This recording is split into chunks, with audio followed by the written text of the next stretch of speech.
cheat on me with my best friend. I'll wreck your career and publicly humiliate both of you. Chad and Sarah have been like family to my wife and I for several years, practically ever since we moved in across the street from them. The four of us were extremely tight. Our kids are the same age as theirs and are all good friends. We were one big family unit. We did dinner together a few times a week. We went on vacations together. I truly saw Chad as a brother, and my wife and Sarah were very close too. 5 months ago, I was completely blindsided by the discovery of an affair between my wife and Chad. My wife had left her email open on our computer, and I saw an email from her to her longtime therapist saying that Chad would be joining her at an upcoming session again. WTF. My mind started racing. Why in the world would Chad be going to her therapy sessions without my knowledge? I did a search and found some other emails to and from the therapist proving that Chad had been going to sessions together with her for about 6 weeks. I checked our mobile phone account and discovered that, since late summer, they had been exchanging hundreds of texts every day, peaking at nearly 500 divided by day by the holidays. Speaking of the holidays, my wife and I hosted both of our families for both Thanksgiving and Christmas dinner, and Chad and Sarah joined us either for dinner or after dinner on both holidays. Text records showed that the entire time that they were at our house celebrating with our families, my wife and Chad were texting each other across the room.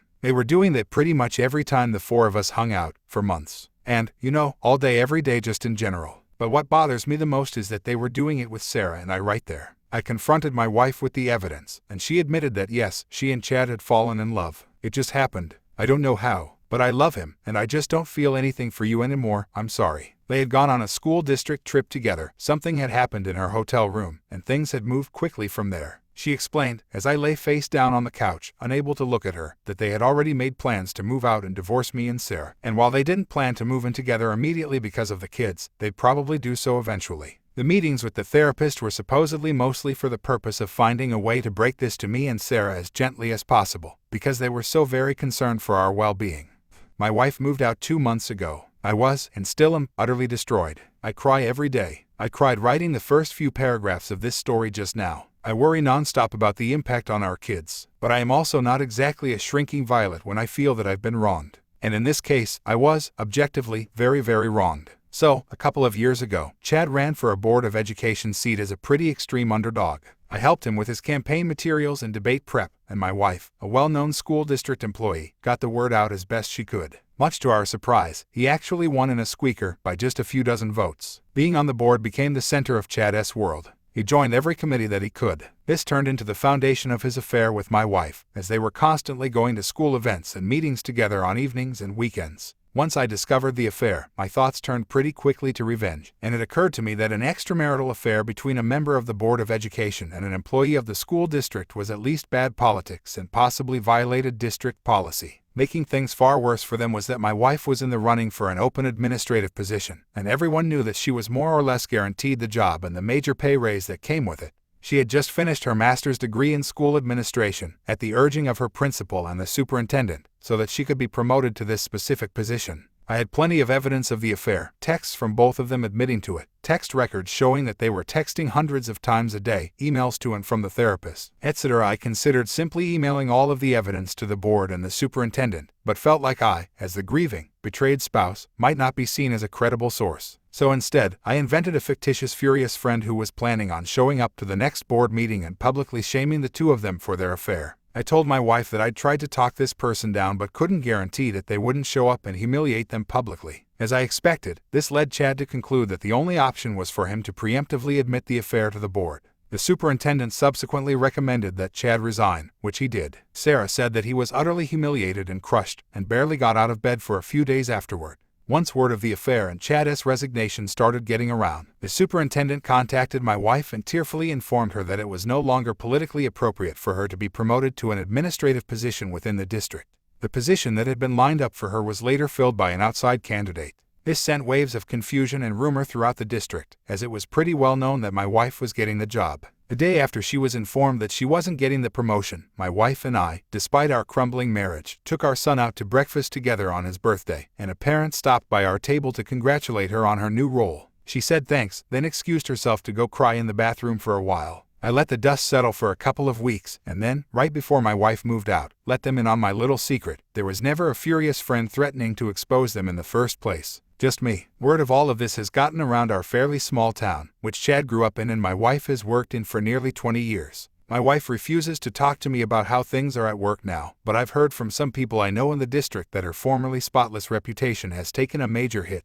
Chad, formerly a gregarious social presence in our neighborhood and at events and pubs in town, has completely gone underground and barely emerges to mow his lawn. He's moving out soon to a SHTTY little townhouse, which is all he can afford due to all the child support he's going to have to pay his wife. My wife and Chad claim that they plan on trying to make things work together, despite all the public humiliation. I wish them lots of luck with that. I'm sure it will be a lot of fun to show their faces together in town. Edit. Here's a log of their texts, calls over the course of a few months before I discovered the affair. Obviously, their phone numbers have been stripped out. Answers to some common questions in the comments. Are you and Sarah a thing now? You should totally be a thing, that would be awesome. No, we're friends. We've been incredibly important to each other since this all started and have certainly gotten a lot closer, but not in the way everyone's thinking. This would all be so much harder to deal with if I didn't have her to lean on, and she says she feels the same way about me. We're going through basically the exact same situation with the same players. After all, Chad hasn't moved out yet. Once he does, we plan to go back to getting the kids together more often like they used to. It'll never be the same, of course. She already does come over with the kids from time to time, but it's just tough with Chad's constant presence across the street. Didn't your revenge hurt both sets of kids? Not really. Chad has a day job. The Board of Education was his hobby and his passion, but this didn't affect his income at all. And my wife has been assured that if she wants to pursue an administrative position with another district, she'll have glowing letters of recommendation from her superintendent and principal. It'll mean giving up a lot of work relationships in the process, but given the hit her reputation has taken, I'm guessing she makes that jump sooner rather than later. In the meantime, not moving to an administrative job means that she still has summers off with the kids. Why do you call her your wife instead of your former wife? We're working our way through divorce mediation, but it isn't final yet. We'll be soon. Why didn't you notice all of the texting your wife was doing? Well, I did. It was really starting to piss me off. It was excessive. She has a big social circle and does tend to text a lot anyway, but it was really getting over the top, to the point where she was completely ignoring me and the kids. At one point in November, I asked her to agree to a no phones at the dinner table rule, which she agreed to reluctantly but then would put through dinner, and eventually she just started using her phone during dinner again. All that said, I was blind. Not only was the texting getting weird, but her relationship with Chad was starting to make me uncomfortable. Sarah noticed it too and agreed. We confronted them a couple of times about it directly and they both swore up and down that it was just school stuff that they were talking about. There was nothing else going on. And for whatever reason, we believed them, probably because the mind tends to refuse to see things that it doesn't want to see. Thanks, by the way, for all of the support in the comments. I couldn't reply to everyone, but I did read them all, and I appreciate them, even the brutally honest feedback from people who feel that I did the wrong thing. Posting this and reading all of the responses introduced me to perspectives I hadn't considered about all of this and reminded me most of all that the anguish I'm dealing with is pretty normal given the situation I'm going through. I had a pretty okay Memorial Day weekend, even though I missed my wife and thought a lot about the things we'd probably be doing as a family. I'm taking my kids camping next weekend and having something like that to look forward to and plan has me feeling pretty good today. Now, let's get some reaction from the comments section. Reader comment, something had happened in her hotel room. Well, that's one way to put it. Original poster, they refused to tell us what exactly happened. Which tells us all we need to know. Even our child psychologist rolled his eyes at that part of the story. Reader comment, I'm surprised you didn't ramp it up to nuclear by starting to date Sarah. Though, being sympathetic to the both of you, my question is, how is she doing? I'm sure she is as traumatized as you are. I hope you are both still close friends. Perhaps closer now, with this happening to you both. Original poster, she's a wreck just like me. We talk every day. Reader comment, a story similar to this one happened at my church 10 years ago. The cheating woman was a local elementary teacher who also sang at our church. She had a beautiful voice and was an energetic teacher who was advancing her education to be a principal. She thought she was the SHT and untouchable. The cheating man worked at his family's business and was a board member at church. The cheating man's nice wife also sang at our church. She sang at my grandma's funeral and refused payment, was super funny and nice. The two couples each had a daughter and they were best friends. The families spent a lot of time together, and just like Opus's story, they went on vacations together, ate supper together a couple times a week, and it was a seemingly perfect situation that they were all such great friends together. One of my best friends, who also went to our church, found them in a small back room of our church together a couple times. She never witnessed them touching or anything, but told those two that it was inappropriate. Kay never gossiped about it and acted like an adult by confronting only them. She only told me this after the guilty people thought they could outsmart her by flipping it on Kay and told the innocent spouses how awful Kay was to accuse them and imagine that, of course, denied it. They spread hateful rumors about Kay in an attempt to get other people to go against Kay and take the focus off them. They thought they were so clever and then could keep up their affair an entire effing year more. Well, eventually it came out that they were having a lengthy several years long physical and emotional affair, but oh, lol, they were in love so that made it okay. It blew up. The cheating woman said she didn't love her husband and she claimed the only way she could tolerate being married to the innocent guy was to have this affair with the other guy. They got a divorce. The cheating guy decided to beg for forgiveness and the nice innocent wife took him back. The poor little girls had no idea why they never got to see each other again. I don't know if the little girls ever found out what happened. They graduated high school last year or so. The whole situation was just gross and awkward for the innocent parties. The drama spilled over from church to the school and to his business. They are selfish people who took everyone down with them. The couple who stayed together just celebrated their 25th anniversary in Europe. I don't know if I could forgive something like that. You'd obviously never forget it. Reader comment, I love how you got them to destroy themselves. That's savage level 1000. And the best part is they won't last. Whenever relationships start off like this, it's doomed. Trust is out the window from the first moment because everyone knows if they cheat with you, they'll cheat on you. Eventually they will resent each other when the dust settles, and the reality of their new, crappier lives sinks in. They'll miss their old lives and begin to blame each other for messing everything up. Meanwhile, you and Sarah will have moved on and be happier. Yes, you were savage in your revenge, and I definitely approve, but your best revenge is yet to come. The best revenge is to live well. Good luck, Opus. You deserve better than these terrible people. Original poster, I hope to be able to work on the living well part soon. Right now, I'm still in the stay living phase. For the first couple of months, I was unable to sleep without medication, struggling to eat, and my blood pressure was constantly through the roof. That part is getting a little better, but I'm still dealing with deep depression, self-deleting ideation, and so on. I've had a pretty fortunate life up to this point, so my coping mechanisms for this kind of thing don't really exist. This was a shock to my system that absolutely nobody saw coming. We were as stable and happy as any family I know. Reader comment, as an older guy who had a SHTTY marriage that ended badly and handled that situation very badly, I can only offer you this advice. If you are thinking of deleting yourself in general, like I don't want to be alive anymore, that apparently is pretty common. If you are thinking of self-deleting like I am going to put this Mossberg in my mouth, take this bottle of pills that I have, contact someone immediately. Dude, ping me. If you don't have someone to talk to, you are not alone. B, get a therapist. If that therapist is no good, get a different one. Do not give up on getting help. C, do not start drinking, using to ease your pain. You think your life sucks now. You can definitely make it worse. Original poster, yeah, the whole having a plan thing seems to freak people out. I'm just like, of course I have a plan. I wouldn't think about self-deleting without having a plan. Who the F thinks I'm going to delete myself and doesn't even bother to think about how they might accomplish that? Reader comment, you'll get through this. You got so far and there will be so many good days in your future. Your thoughts and feelings right now are completely understandable.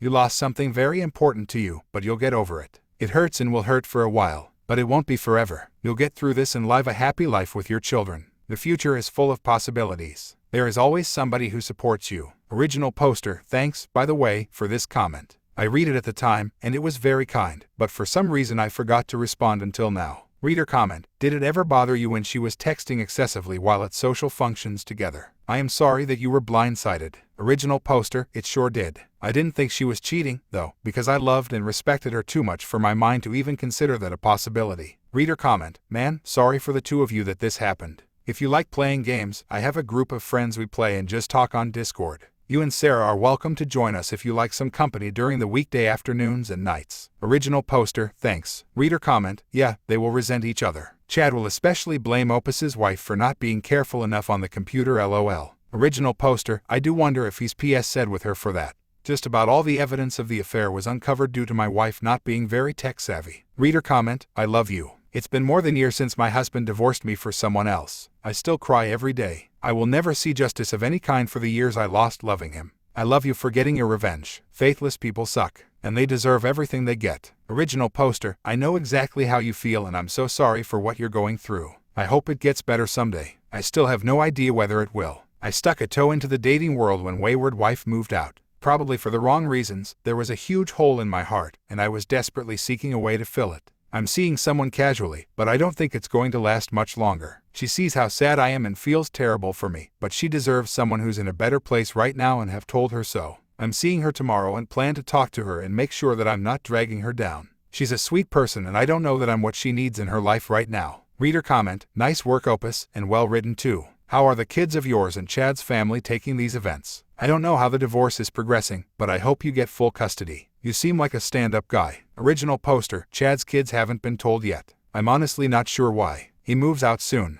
My kids are confused, but wayward wife and I are doing our best to be collaborative about things when it comes to them. They have a great child therapist, and the school has handled everything very well. I don't think it's fully sunk in for them, though. Reader comment: I think the ultimate plan of this revenge should be to turn the children against your wife. I know it may seem dark, but if you want to destroy your enemy you have to do so completely. Having her children not want to have a relationship with her could be the last nail on the coffin. Original poster: I wouldn't ever turn the kids against her, that's not fair to them. They deserve to love and be loved by both of their parents unconditionally and without being dragged into a situation too complicated for them to even comprehend at their ages. Apparently, though, according to the child psychologist, this tends to happen a lot, where the betrayed spouse tells the kids all about what the cheating spouse did. He spent a lot of time talking to me about why that's a bad thing to do, even though I assured him it wasn't my plan. Reader comment: maybe fight for 50/50 custody. 1 week W. You 1 week with your wife during the school year, 2 weeks W. Each parent during summer break. That's basically how my parents' divorce ended, and I'm so grateful that's how it ended.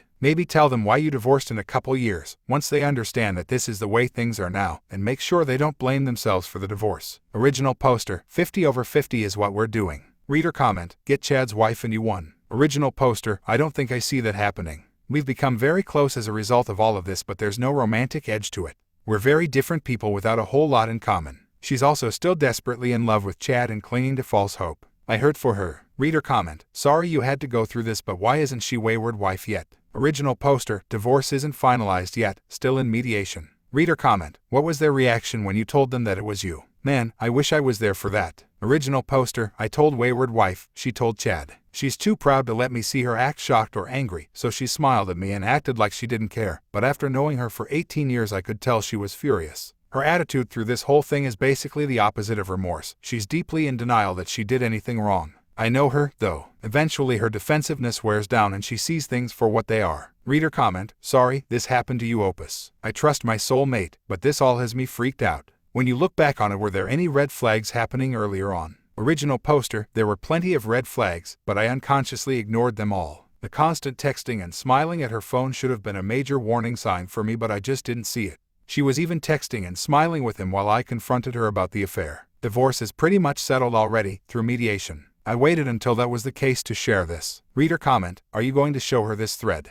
I'm curious how she would react. Original poster: she's not on Reddit. I doubt she'd be surprised that I posted this though. If it really blows up, she might find out about it from someone. There are plenty of people in this town who would recognize the story at this point. I don't really care if she finds out or not. Reader comment: go on a trip together. Even if it's platonic and remains that way, it'll give both wayward wife and Chad an extra layer of guilt, remorse, because they'll automatically project what they did onto you too and think you've gotten what they wanted but failed to have. Original poster: hard to imagine that right now, given the hope she's still clinging to, but maybe someday, if only to F with wayward wife and Chad a little more. Reader comment: would love an update in a couple months when the divorce pans out. Considering all the evidence you have, it should go pretty well in your favor. Original poster: it didn't end up making any difference. In my state, infidelity doesn't impact anything when it comes to divorce. However, due to her retirement plan being valued significantly higher than my 401k based plan, she wound up losing all of her equity in the house, 16 years worth. I keep it all. They put all of your savings and investments in a pot and then split them. She had to either pay me tens of thousands of dollars to make up for the difference between her pension and my 401k, or she could take it out of her equity in the house. She was distraught when she found that out. I was pretty stunned too. My 401k is doing very well due to more than generous matching by my employer, but apparently pensions are worth a whole lot of dough. Reader comment: she might have some fantasy in her head that she was going to keep the house. She might have even had big plans. Original poster: she wanted to leave the house. It was never a question in her mind, especially since all the neighbors know what they did. Reader comment: perfect consequences for their actions. I hope you will get therapy. This is a nuclear bomb on your life, and such a horrible betrayal. I know the feeling of looking back at countless happy memories, and realizing they are all tainted. It's horrifying to realize the facility with which someone can lie. It's sociopathic. You have been amazingly strong. You took your son out to a restaurant with her. Hero dad. Seriously, the kids are lucky that you can be so brave for them about dealing with your pain. Original poster: thanks. Yep, I'm in therapy. I'm struggling quite a bit emotionally and have dealt with self-deleting ideation, insomnia, weight loss, you name it. Staying focused at work has been a real challenge. There's nothing good about this situation. Reader comment: I've had depression and self-deletion thoughts most of my life. I've found what helps me is to set a timer on my phone. When I start to feel at my lowest, I'll pull out my phone and set a timer for anywhere from 5 minutes 15 minutes and give myself that time to just feel what I'm feeling. When that time goes off, it's become like Pavlov's bell for me. I know it's time to get up and keep moving forward. And I always keep a picture of my parents and friends close by to remember why I keep going. I don't know if this will help you, but I hope you find a way to hang on. Original poster, thanks, that's something I might try actually. I find myself totally locked to the couch or bed sometimes, especially when I'm alone without the kids. In those moments I feel like I should get up and do something, but everything that I could do sounds unbearable. Reader comment, are you a physically active person? Have you considered taking up a sport? Running, for example, can be very therapeutic. Original poster, I was before I discovered this but have struggled to get back to the gym. I do still walk my very large dog 90 minutes a day, so I'm not totally sedentary. Reader comment, my best friend had a similar situation several years ago. The love of her life up and told her he wanted a divorce, went to one therapy session with her and said, no, I don't want to do therapy. To say she was crushed was an understatement. When she called me, I didn't know who I was talking to at first. I just want you to know, there is light at the end of the tunnel. You might not be able to see it yet, but it's there. My friend is getting married to a wonderful guy this summer and is a completely different person.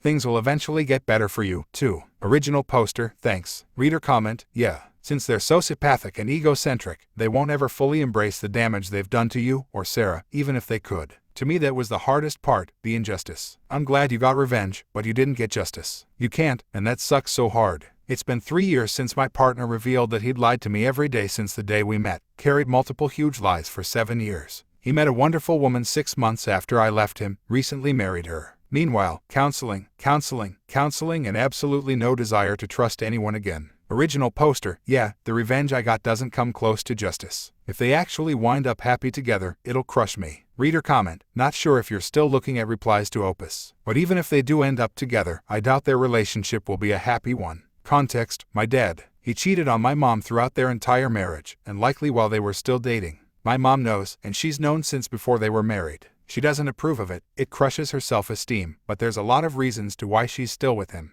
But, from what I've observed since I've discovered my dad being a cheater and from what I've heard of your wife and Chad's story is this. People who are married who cheat because they love the thrill of it. They love the fact that they're having an affair all under their partner's noses. It's exciting to them, it's risky, it's thrilling. The fact that they were texting each other, hanging out all while you and your Sarah were there, is all a part of the effing game that comes with affairs and cheating. Honestly, it makes me effing sick. My dad would do that with his mistresses. For my sister's 13th birthday, he invited his mistress and her husband, and they gave each other bedroom eyes and flirted low-key with each other in front of everyone the entire time. I was 10 and I caught on. I didn't even know what intimacy was back then. So yeah, affairs are all a game, they have a script, and people who are married enter them because they're fun and they fulfill some emotional needs that they are too lazy to work out with their actual effing spouses. I just want to tell you this though, but it is not your fault whatsoever at all that your wife cheated on you. You literally could have been the absolute best effing husband in the entire world, and your wife would have still cheated on you. Cheaters do not cheat because their partner is flawed, they cheat because they have their own issues, and they're incredibly effing selfish. I hope things can improve for you and your family as time goes on. Honestly, I don't think I want revenge against my dad, but it would be nice for him to admit to me and my siblings what he has done, and for him to apologize to my mom, and I feel like he would become a happier person afterwards. Best of luck, Opus. Original poster, hey, I know it's months later, but I just read your reply. Thank you for the kind words. I'm sorry about your dad and feel terrible for you and your mom. Reader comment, off topic, but I am effing hate cheating and divorce. My soon-to-be ex-wife cheated on me and now I'm having to fight tooth and nail to avoid paying her alimony and child support, and I have custody the majority of the time. Original poster, that's some BS right there. I'd be losing it even worse if I had to pay child support. Reader comment, great revenge. Getting them to bury themselves was great. Clap, clap, clap. It's weird that her therapist would have acted like he did. When I was with my ex, I was thinking of an affair as my ex was abusive, and even knowing he was abusive, my therapist did everything possible to make me see that that would make everything worse and help me end things without an affair. The therapist inviting the other person in the marriages. Well, it's unheard of and very weird to me. Original poster, I have so much rage toward the therapist. My therapist can't believe he'd see them together. She can't figure out why any professional would think that was a good idea. Reader comment, did it occur to you that you may have shot yourself in the foot by preventing your wife from getting a higher paying job, since that would reduce any alimony, child support obligations on your part? Original poster, yup. Worth it. She'll get an admin job in another district at some point. Reader comment, you forgot to smash Chad's wife. Original poster, wayward wife and Chad actually tried to get us to be a thing. It would look much better for them if it appeared that there was a realignment of the two couples instead of a one-way betrayal. Sarah and I are just friends though. We've supported each other through this. Reader comment, I think it was more of a I won't feel so guilty about this sort of thing. Original poster, this, plus it would muddle the situation enough, so it didn't look quite as bad for wayward wife and Chad. They're both very concerned about their reputations.